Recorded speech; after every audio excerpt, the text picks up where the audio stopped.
And that's the way it should be. Now I want to talk about a contrast that we're seeing, because it's stark and it actually matters. Republicans believe in a strong America. We believe our military should be feared by our enemies and trusted by our allies. We believe in fair and just enforcement of the law. And then, you look at the other side.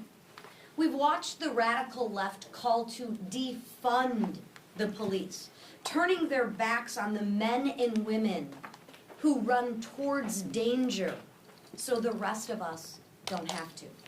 We've heard Democrat voices say that America deserves what happened on September 11th. And that somehow we brought on ourselves. Let me remind everybody that 2,977 Americans went to work that morning and never came home. And someone decided that that was justice.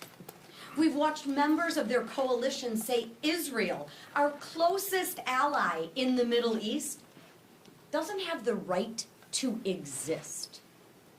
A democracy, an ally, gone, just like that, if it never existed. And recently, the Democratic Party is actually lifting up as a leader. She uses the American flag as a napkin. As a napkin. Think about that for 1 minute. That flag has been draped over coffins of 18-year-olds who never got to come home. Fathers who kissed their kids goodbye one last time without knowing it. Husbands whose wives still sleep on one side of the bed. It has been folded slowly, deliberately, with shaking hands, and placed in the arms of mothers and fathers of widows, of children too young to understand why their mom or dad isn't coming back. They will hold it for the rest of their lives because it's all they have left.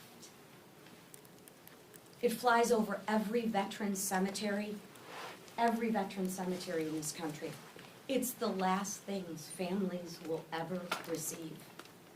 And this woman used it as a napkin.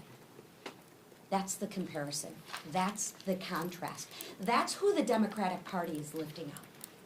But it's more than that.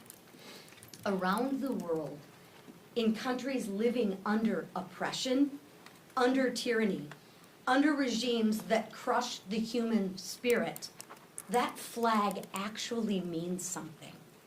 It's the symbol of freedom, of liberty, of the ideal that people deserve to determine their own destiny. There are people on this earth who would risk everything just to stand beneath it. And someone in the Democratic Party that they want to send to Washington admitted to wiping her greasy hands with the American flag. That's who the Democratic Party is. Using the American flag to wipe their greasy little hands with. That's who they're lifting up. That's the direction of the Democratic Party. And you know what? The American people deserve to know it, and the Democrats, you better own it, because silence is agreement. But here's what I know. Most people, left, right, center, they don't want that. They want safe communities. They want a military that can protect them. And they want a country to be proud of. That shouldn't be a Republican idea. This should be an American idea. As we head into this 250th birthday, our job is simple. Leave this country stronger than we found it. A military that is ready. A republic that is free. Just like generations before us did. They did our part. Now it's time for us to do ours. And with that, I want to turn it over to my friend and colleague from Texas, Ms. Beth Bandy.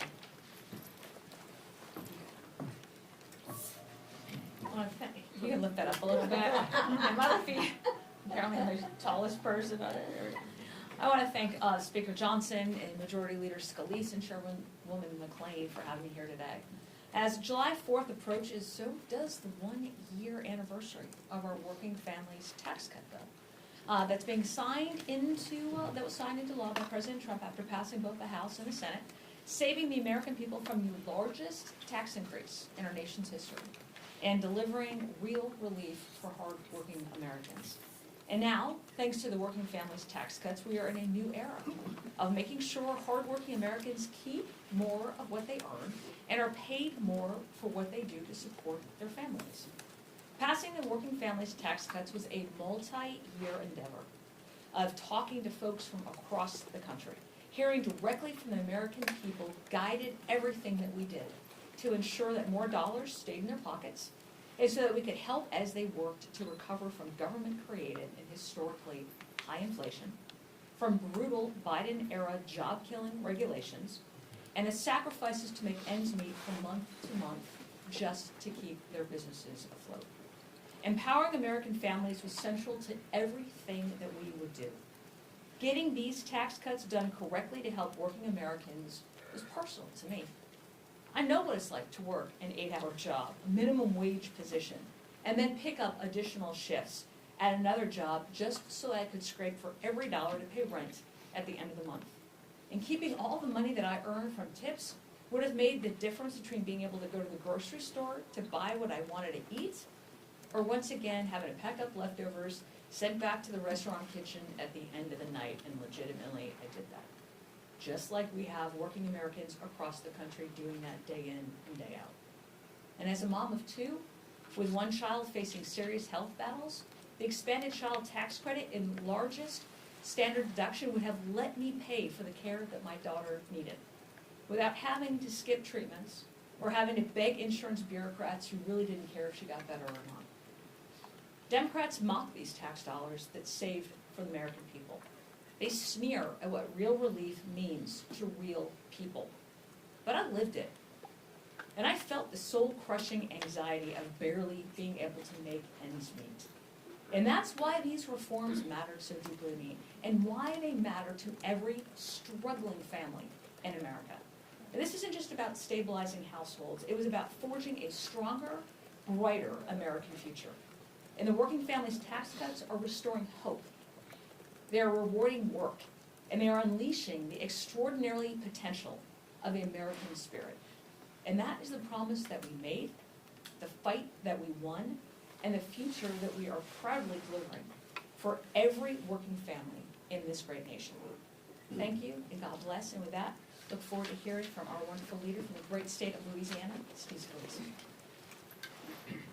Well, thank you, and I want to applaud Congresswoman Van Dyne for the hard work she did on the Ways and Means Committee and 11 different committees to bring the Working Families Tax Cut to life, to law.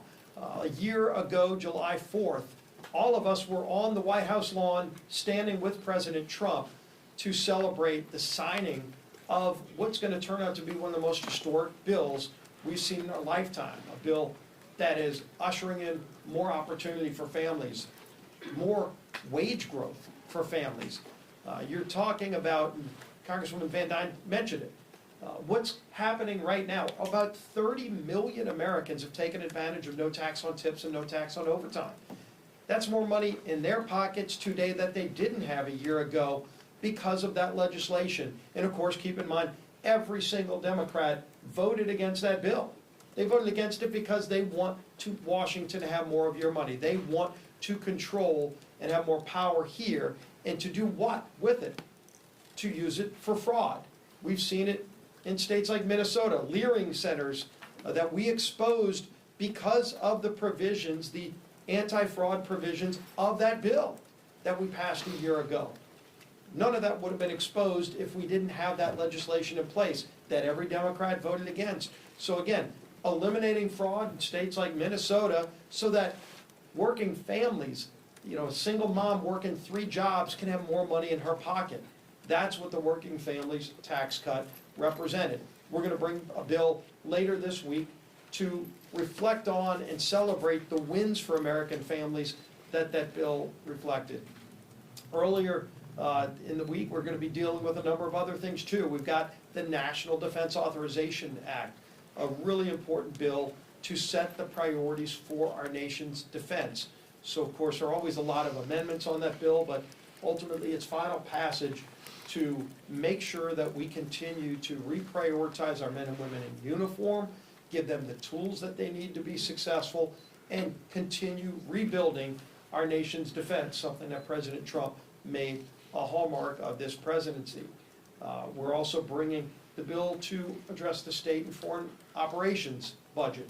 Mario Diaz-Balart's appropriations bill, it's another item on the agenda this week. Last night, we passed a major bill to protect children online, the KIDS Act. Huge bipartisan victory. I know they're not common around this place, but it happened last night, where Chairman Guthrie and the Energy and Commerce Committee worked for months to put together legislation to protect children online.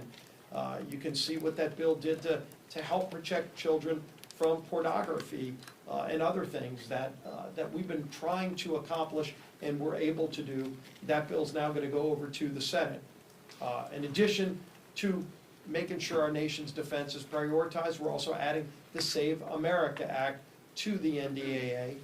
So again, really, really important week.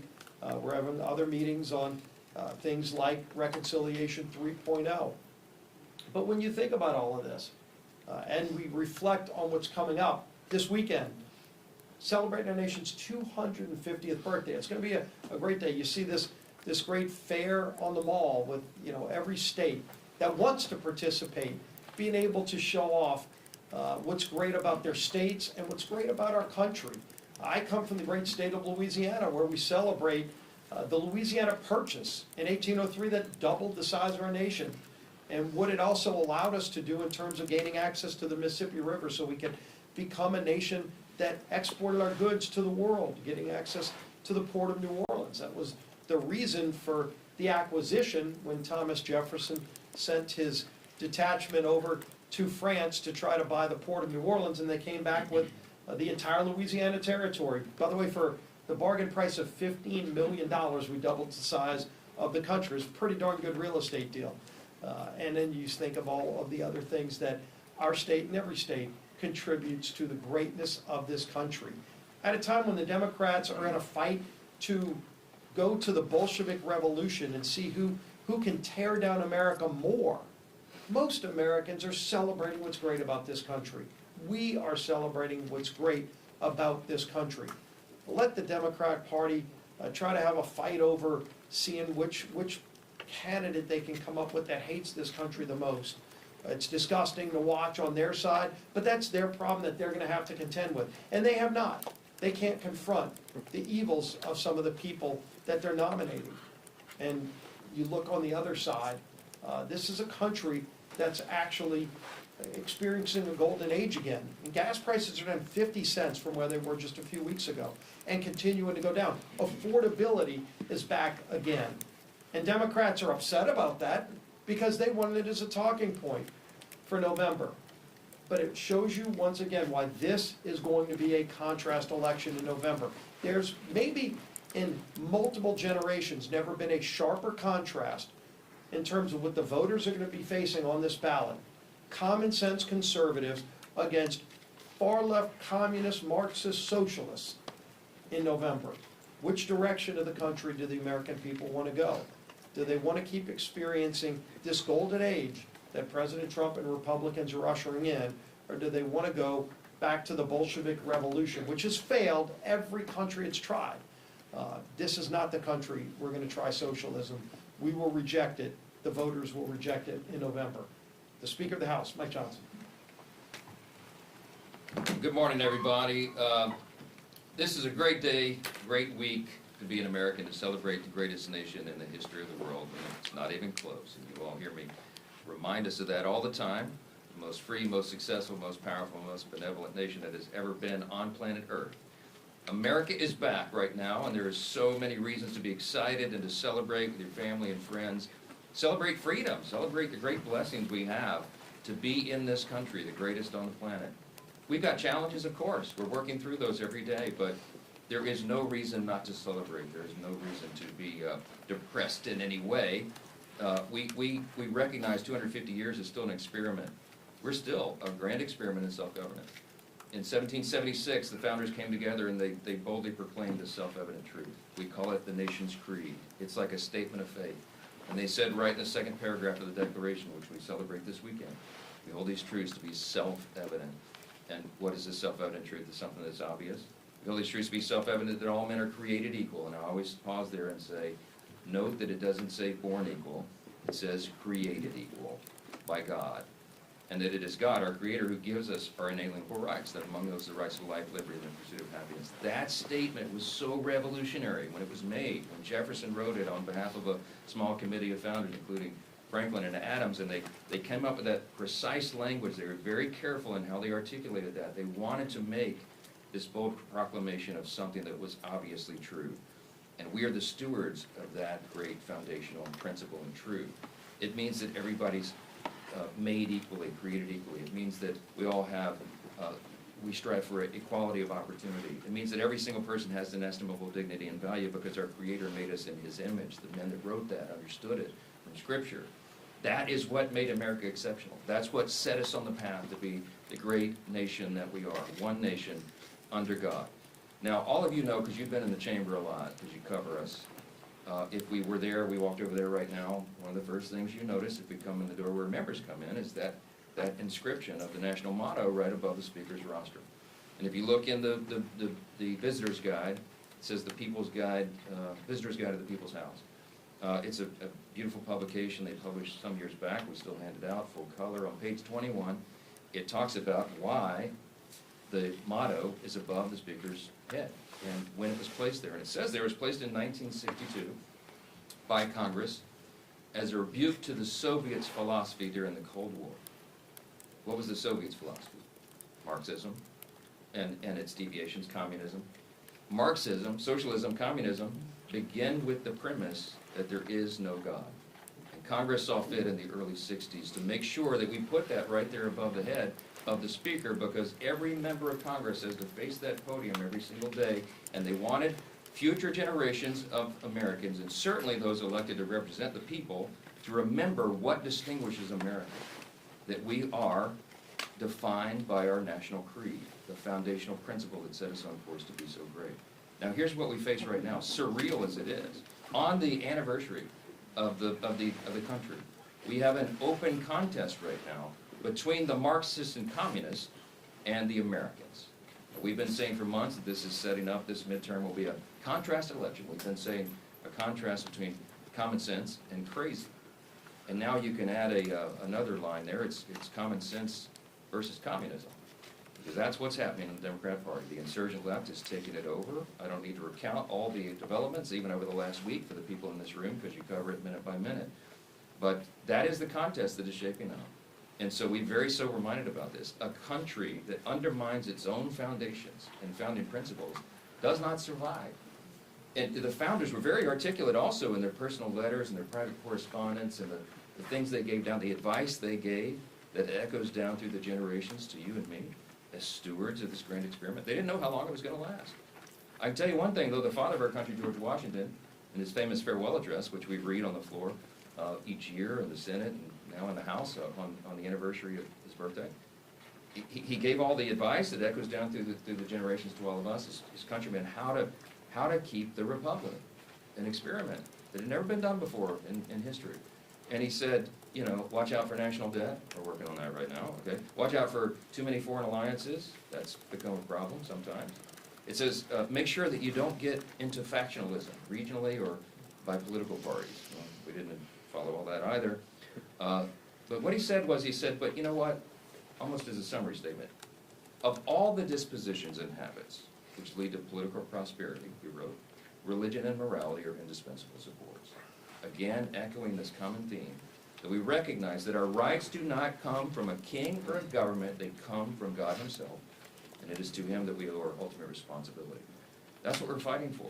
And the insurgent left that hates America, hates our founding principles, They hate the idea of borders and prisons. They even want to remove the president and the Supreme Court in the latest Democrat Socialists of America little platform statement that you should be covering. Very dangerous stuff. Yeah, they wipe their hands on the American flag. Yes, many of them have ties to terrorist organizations. You can't make this stuff up.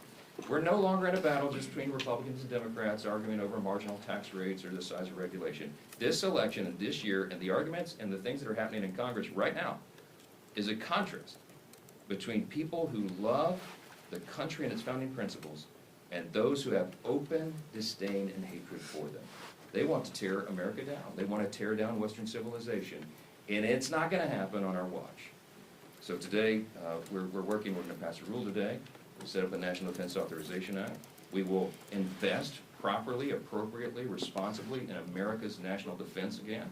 Our policies reflect that. We give a pay raise to our troops that's overdue, another 5 to 7%. We will advance 65 of President Trump's priorities and executive orders in the legislation. We will do the things that are necessary to make sure we maintain our status as the great superpower, the remaining superpower on the planet. It is absolutely essential that we do that. For a couple of reasons. Number one, Reagan used to remind us, you hear me say all the time, freedom is not passed along in the bloodstream. It's got to be fought for, protected, taught, passed along to the next generation. Or else they won't have the same liberty and opportunity and security that we have known. And America is the leader of the world. We are the beacon of freedom. The Capitol building, one of the most recognized symbols on all the planet, because that Capitol dome represents liberty. It represents freedom. It represents the great nation. We will not sacrifice that now. We will double down. We'll celebrate on July 4th, on our nation's grand birthday, the semi-quincentennial. And we will advance those principles further. We will win the midterms. The Republicans will stay in charge, and we will continue to advance great policy like Beth recounted, the Working Families Tax Cut, that we celebrate the one-year anniversary on July 4th, and so many other things. Over 700 pieces of legislation that have passed through the House, over 100 executive orders codified already, and there is more to come. We have much more to do. America's back. You should celebrate all the great things it is to be an American. I'll take Mr. Speaker, Mr. Speaker. Good morning, thank you. What was the obligation of Tom Kean Jr. to his constituents about his health during this prolonged absence? Should he have said something to them? I understand Tom has given a speech on the floor this hour. I don't know exactly what he said, but I hope that he was fully transparent, as I encouraged him, many times over the last few months to be. Should he have been more upfront in that interregnum? What did he say? Did he tell what his? He hasn't said anything yet. Okay, all right. Well then, but I'm saying he had 4 months to do that. he did, and I encourage him to be transparent, because what you will find when he does the speech, whenever that happens today, is that there's no conspiracy involved in this at all. There's nothing scandalous at all. He has a health condition, as he said.